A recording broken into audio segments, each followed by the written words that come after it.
Mga pagbasa ng mga salita ng makapangyarihang Diyos. Ang mga responsibilidad ng mga leader at manggagawa. Ang mga responsibilidad ng mga leader at manggagawa. Ika-4. Kahit papaano ay dapat may taglay na konsensya at katwiran ang isang leader ng iglesia at dapat nauunawaan rin niya ang ilang katotohanan. Saka lang siya makadarama ng isang pasanin.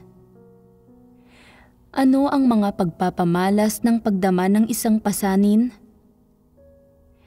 Kung nakikita niya na negatibo ang ilang tao, may baluktot na pag-arok ang ilan, inaaksaya ng ilan ang mga ari-arian ng sambahayan ng Diyos. Pabasta-bastang ginagawa ng ilan ang gawain nila, hindi inaasikaso ng ilan ang mga marapat nilang gampanin kapag ginagampanan ang mga tungkulin nila. Palaging bumibigkas ang ilan ng matatayog na salita pero hindi gumagawa ng tunay na gawain. Natutuklasan na masyadong maraming problema ang umiiral sa loob ng iglesia at kinakailangang malutas. Nakikitang napakaraming gawain ang hindi natapos. Nagiging sanhi ito ng pagkakaroon nila ng isang pagpapahalaga sa pasanin. Simula noong naging isa siyang leader, tila may isang apoy na palaging nagnininga sa kalooban niya.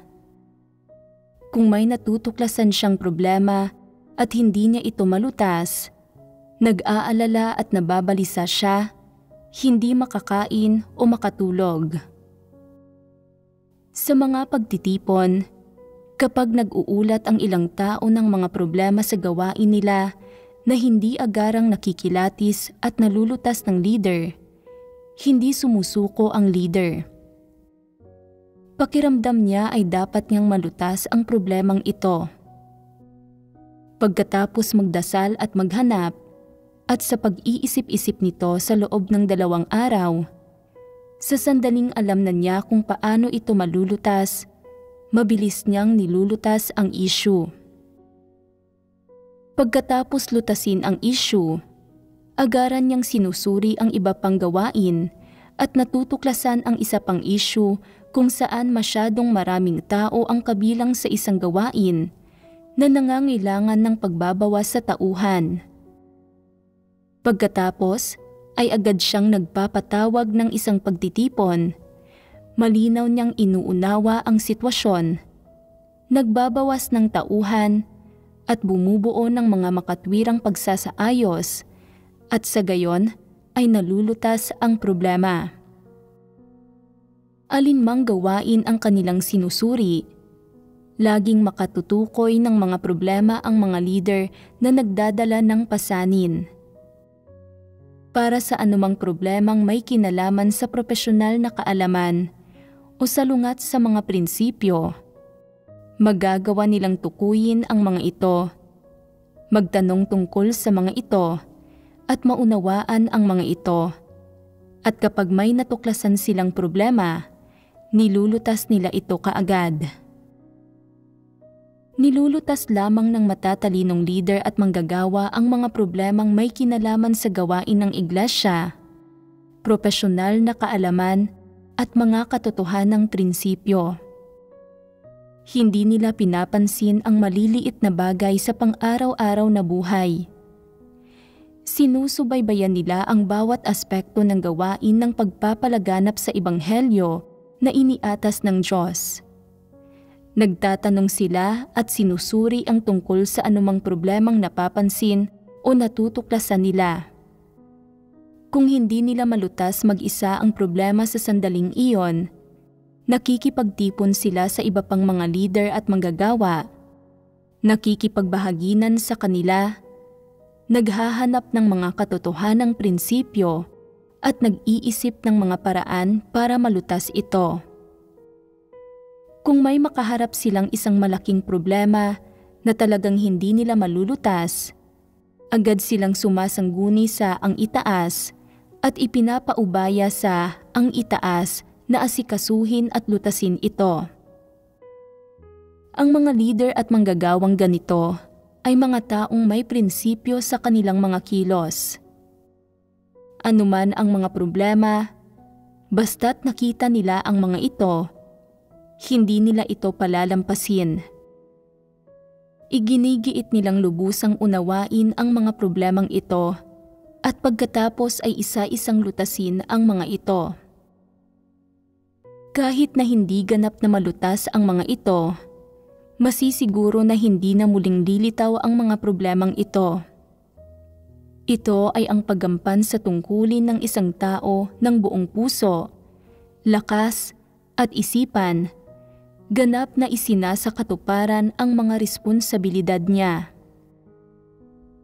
Iyong mga huwad na leader at manggagawa na hindi gumagawa ng tunay na gawain o hindi tumutuon sa paglutas ng mga tunay na problema ay hindi makakatuklas ng mga problema na nasa harapan nila at hindi alam kung anong gawain ang dapat nilang tapusin.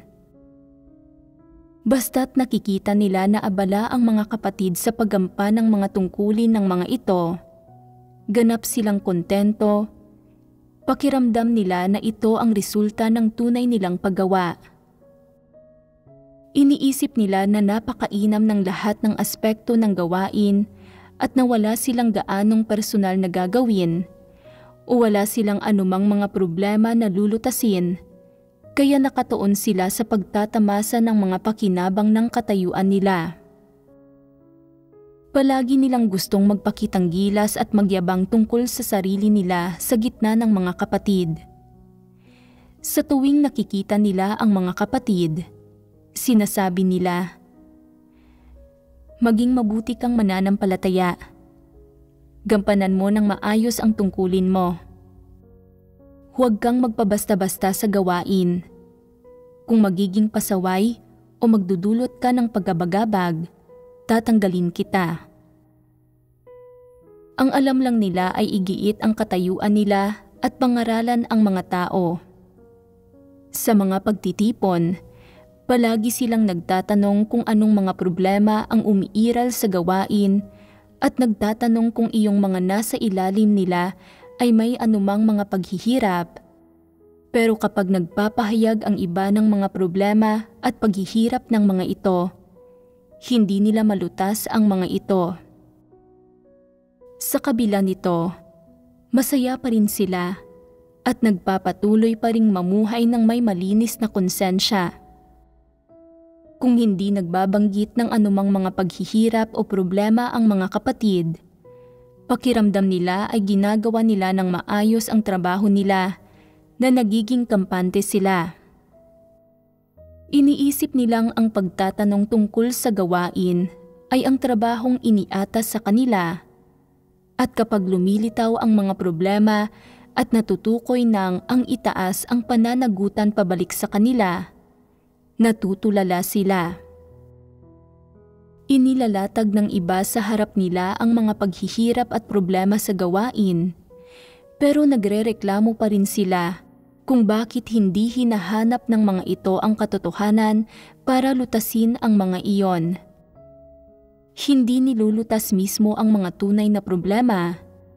Ipinapasa nila ang sisi sa mga supervisor sa ibaba nila. Malupit na sinisita ang mga taong gumagawa ng mga partikular na gampanin. Nakakatulong ang pagsita na ito na mapawi ang galit nila at naniniwala pa nga sila ng may malinis na konsensya na gumagawa sila ng tunay na gawain. Hindi sila kailanman nakaramdam ng pag-aalala o pagkabalisa dahil sa hindi pagkatuklas o pagkalutas ng mga problema, ni hindi sila nawala ng ganang kumain o matulog ng maayos dahil dito. Hindi sila kailanman nagdusa ng ganitong uri ng paghihirap. Sa tuwing bumibisita ako sa isang iglesia sa bukid, nilulutas ko ang ilang problema. Sa tuwing pumupunta ako, hindi ito dahil may natuklasan akong ilang partikular na isyu na dapat malutas. Pagkakaroon lang ito ng kaunting libreng panahon para mag-ikot-ikot at kumustahin ang gawain ng iba't ibang pangkat sa iglesia at ang mga kalagayan ng mga tao sa bawat pangkat. Tinitipon ko ang mga supervisor para mag-usap-usap. Tinatanong kung anong gawain ang ginagawa nila sa panahong ito at anong mga problema ang mayroon. Hinahayaan ko silang magsabi ng ilang issue at pagkatapos ay nakikipagbahaginan ako sa kanila tungkol sa kung paano lutasin ang mga ito. Kapag nakikipagbahaginan ako sa kanila, natutuklasan ko rin ang ilang bagong problema. Ang isang uri ng problema ay iyong may kaugnayan sa kung paano ginagawa ng mga leader at manggagawa ang gawain nila. Ang isa pa ay mga problema sa gawaing nasa saklaw ng mga responsibilidad nila. Dagdag pa rito, tinutulungan at ginagabayan ko rin sila sa kung paano gumawa ng partikular na gawain, kung paano ipatupad ang gawain, kung anong gawain ang gagawin, at pagkatapos ay sinusubaybayan ko sa susunod. Kinukumusta sila tungkol sa gawaing iniatas noong nakaraan. Kinakailangan ang gayong pangangasiwa, panghihimok at pagsusubaybay. Bagamat hindi ito ginagawa ng may maraming palabas at pagsigaw, gumagamit ng mga speaker para mag-anunsyo, ipinapahayag at ipinapatupad ang mga partikular na trabaho at gampaning ito sa pamamagitan ng ilang leader at manggagawa na kayang gumawa ng tunay na gawain. Kaya, nagiging maayos at umuusad ang gawain ng bawat pangkat, bumubuti ang kahusayan ng gawain, at mas maganda ang mga resulta. Sa huli, ang lahat ng tao sa bawat pangkat ay mapanghahawakan ng mahigpit ang sarili nilang tungkulin, na alam kung ano ang dapat nilang gawin at kung paano ito gagawin. Kahit papaano, ginagampanan ng lahat ang nararapat nilang tungkulin. Lahat sila ay may mga nakaatas na gampanin at ang kanilang ginagawa ay nagagawa ayon sa mga hinihingi ng sambahayan ng Diyos at naisa sa gawain ito ayon sa mga prinsipyo. Hindi ba't pagkamit ito ng ilang resulta? Alam ba ng mga huwad na leader kung paano gumawa sa ganitong paraan? Magbubulay ang mga huwad na leader. Kung gayon, ganito isinasagawa ng ang itaas ang gawain. Tinatawagan ang ilang tao para sama-samang mag-usap. Nagtatala ang lahat sa isang munting aklat at pagkatapos ng pagtatala, tapos na ang gawain ng ang itaas. Kung ganito magsagawa ng gawain ang itaas, gagawin namin ito sa parehong paraan. Kaya, gumagaya ang mga huwad na leader sa ganitong paraan. Kinokopya nila ang panlabas na anyo, pero sa huli, hindi talaga sila gumagawa ng anumang tunay na gawain. Hindi ipinapatupad ang alinman sa mga gampaning iniatas sa kanila. Pinapalipas lang ang oras sa pagdaldal ng walang kabuluhan. Minsan, pumupunta rin ako sa mga taniman ng gulay at mga greenhouse para tingnan kung paano lumalaki ang mga punla, o para alamin kung gaano karaming siklo ng mga pananim ang mapapalaki sa greenhouse sa taglamig at kung gaano kadalas ang pagdidilig sa mga ito. Ang lahat ng gampaning ito, malaki man o maliit, ay may kasangkot na mga teknikal na isyung may kaugnayan sa pagtatanim ng gulay at hanggat masigasig na ginagawa ng isang tao ang mga ito, matatapos niya ang mga ito. Saan pangunahing ipinapakita ng mga huwad na leader ang pagiging huwad nila? Ang pinakalantad ay ang hindi paggawa ng tunay na gawain. Gumagawa lang sila ng ilang gampaning nagpapaganda ng imahe nila at itinuturing na nilang tapos na ang mga ito. At pagkatapos ay nagsisimula na silang tamasahin ang mga pakinabang ng katayuan nila. Kahit gaano karami ang ganitong uri ng gawaing ginagawa nila, ibig ba nitong sabihin ay nagsasagawa sila ng tunay na gawain? Hindi dalisay na naaarok ng karamihan sa mga huwad na leader ang katotohanan. Nauunawaan lang ang ilang salita at doktrina, kaya't napakahirap na magawa ng maayos ang tunay na gawain. Ang isang bahagi ng mga huwad na leader ay hindi pa nga makalutas ng mga isyong may kinalaman sa pangkalahatang usapin. Malinaw na may mahina silang kakayahan at walang espiritual na pangunawa. Ganap na walang halaga ang paglilinang sa kanila. May kaunting kakayahan naman ang ilang huwad na leader, pero hindi sila gumagawa ng tunay na gawain at nagpapasasa sila sa mga kaginhawahan ng laman. Ang mga taong nagpapasasa sa mga kaginhawahan ng laman ay walang gaanong ipinagkaiba sa mga baboy. Ginugugol ng mga baboy ang maghapon sa pagtulog at pagkain. Walang ginagawa ang mga ito. Gayunpaman, matapos ang isang taon ng pagsisipag na mapakain ang mga ito, kapag kinakain ng buong pamilya ang karne ng mga ito sa pagtatapos ng taon, masasabi na nagkaroon ng silbi ang mga ito. Kung inaalagaan ang isang huwad na leader na gaya ng isang baboy, kumakain at umiinom ng libre 3 beses bawat araw, tumataba at lumalakas, pero wala siyang ginagawang anumang tunay na gawain at wala siyang silbi, hindi ba walang saysay ang pag-aalaga sa kanya? Nagkaroon ba iyon ng anumang silbi? Magiging isa lang siyang hambingan at dapat itiwalag. Talagang mas mabuti pang mag-alaga ng isang baboy kaysa isang huwad na leader. Ang mga huwad na leader ay maaaring may titulong leader. Maaaring nakaupo sila sa posisyong ito, kumakaing mabuti ng 3 beses kada araw, tinatamasa ang maraming biyaya ng Diyos, bumibilog at nagiging malarosas mula sa kakakain ng sobra sa katapusan ng taon. Pero kumusta naman ang gawain? Tingnan mo ang lahat ng nakumpleto sa gawain mo ngayong taon. Nagkaroon ka ba ng mga resulta sa anumang bahagi ng gawain ngayong taon? Anong tunay na gawain ang ginawa mo? Hindi hinihingi ng sambahayan ng Diyos na gawin mo ang bawat trabaho ng perpekto, pero dapat mong gawin ng mabuti ang pangunahing gawain.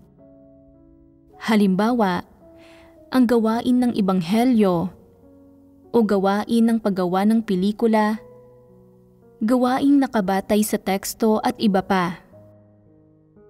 Dapat maging mabunga ang lahat ng ito. Sa mga normal na sitwasyon, karamihan sa gawain ay dapat magbunga ng ilang resulta at tagumpay pagkatapos ng 3 hanggang 5 buwan. Kung walang mga tagumpay pagkatapos ng 1 taon, isa itong malubhang problema.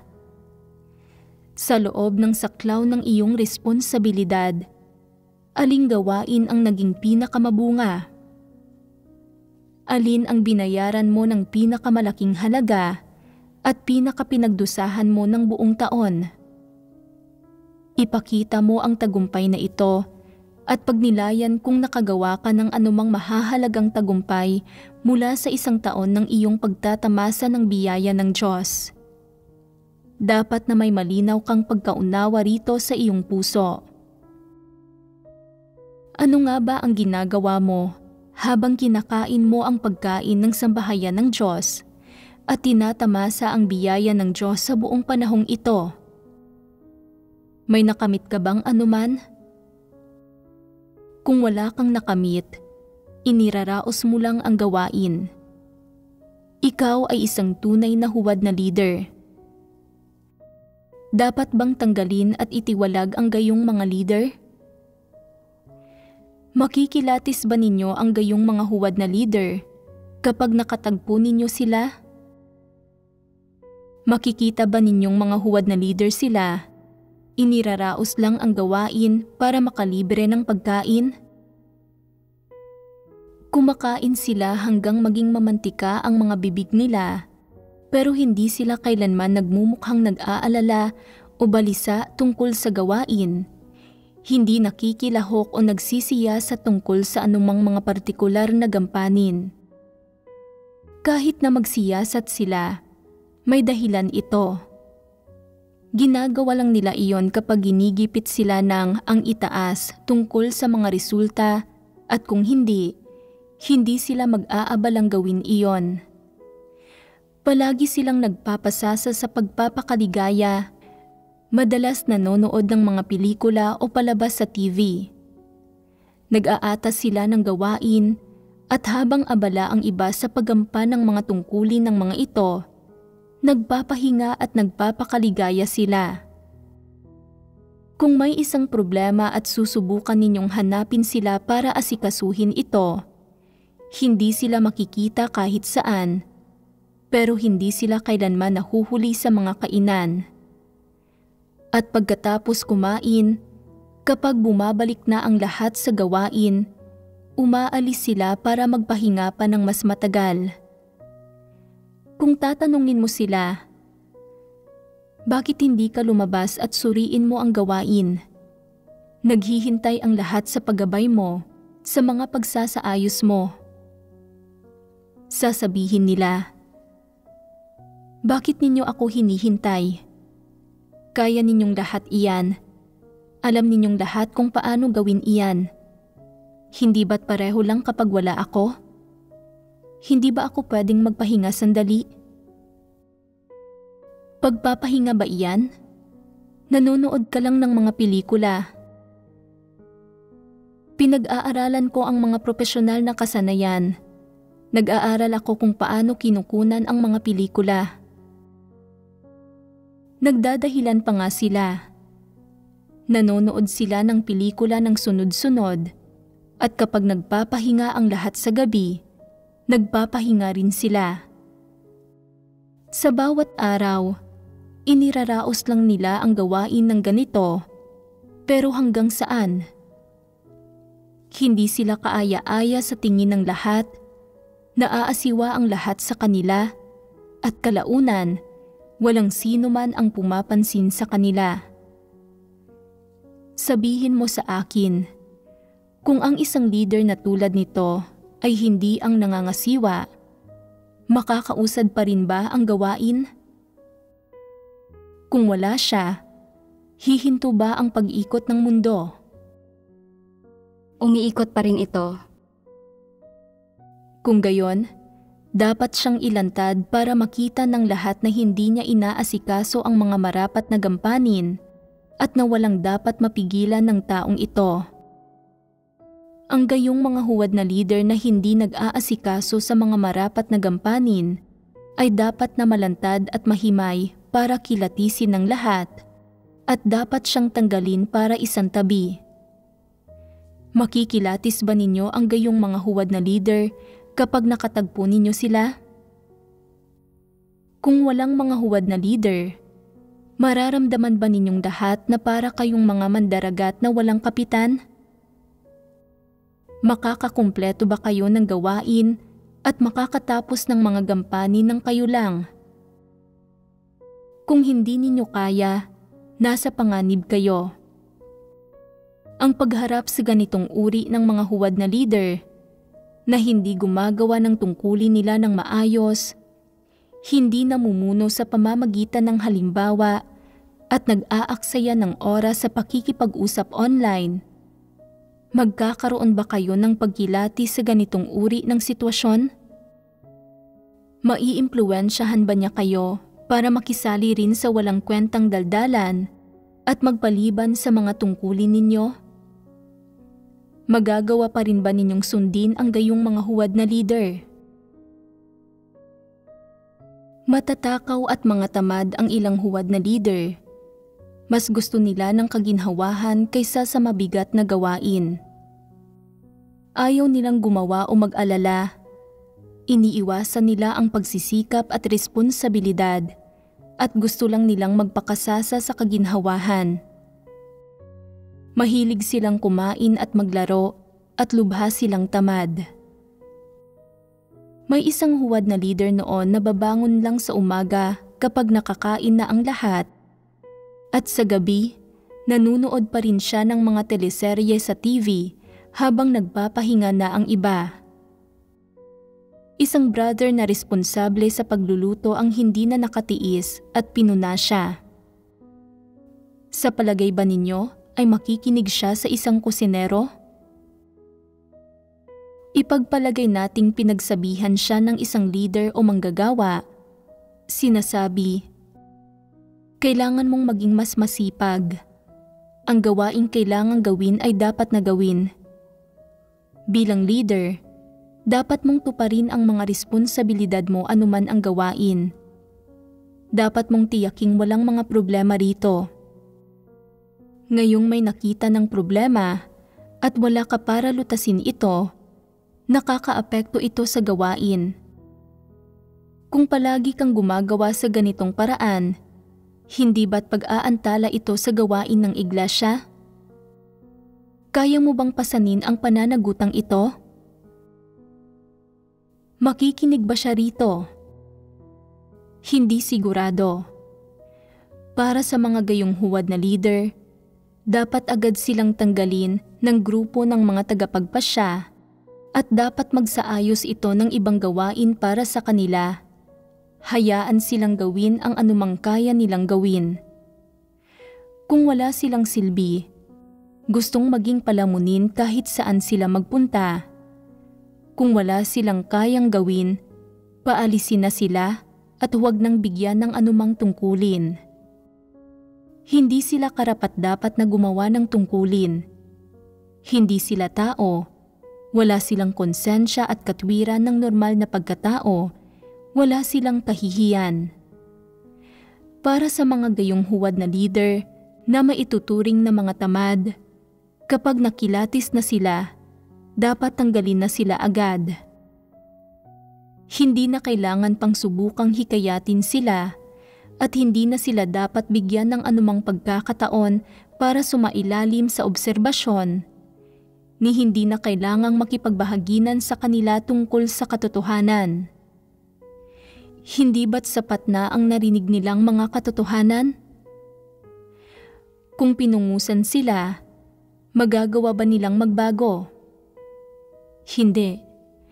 Kung ang isang tao ay may mahinang kakayahan, may mga katawa-tawang pananaw minsan, o hindi nauunawaan ang buong sitwasyon dahil sa pagiging ignorante, pero siya ay masipag, nagdadala ng pasanin at hindi tamad.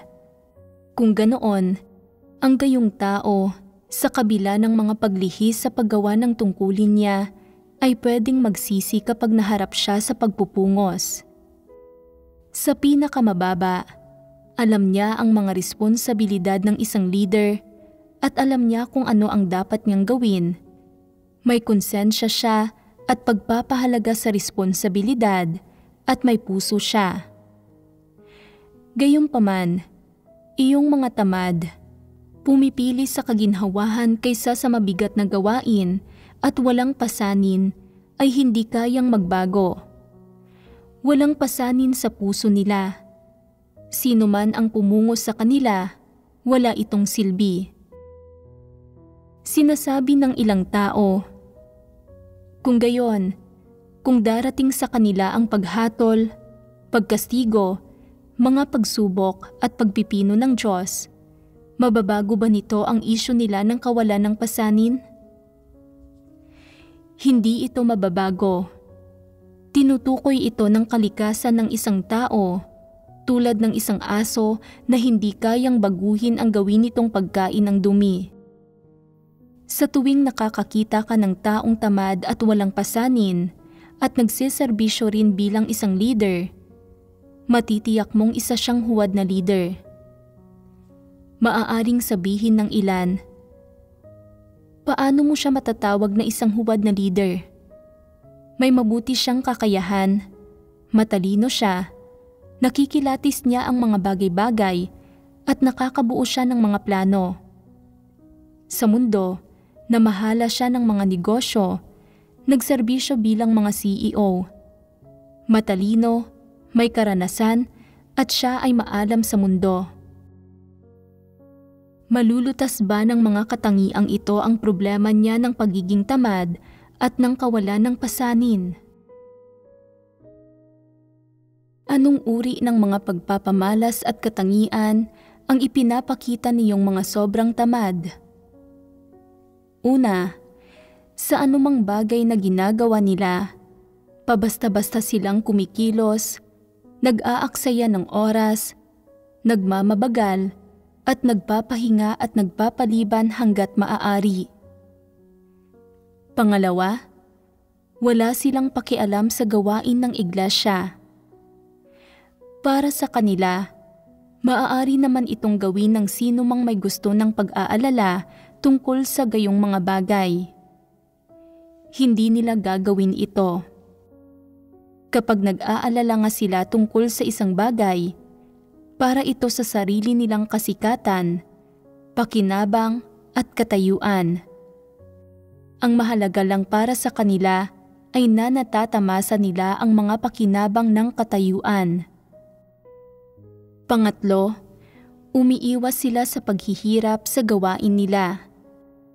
Hindi nila matanggap na nakapapagod ng kahit kaunti ang gawain nila.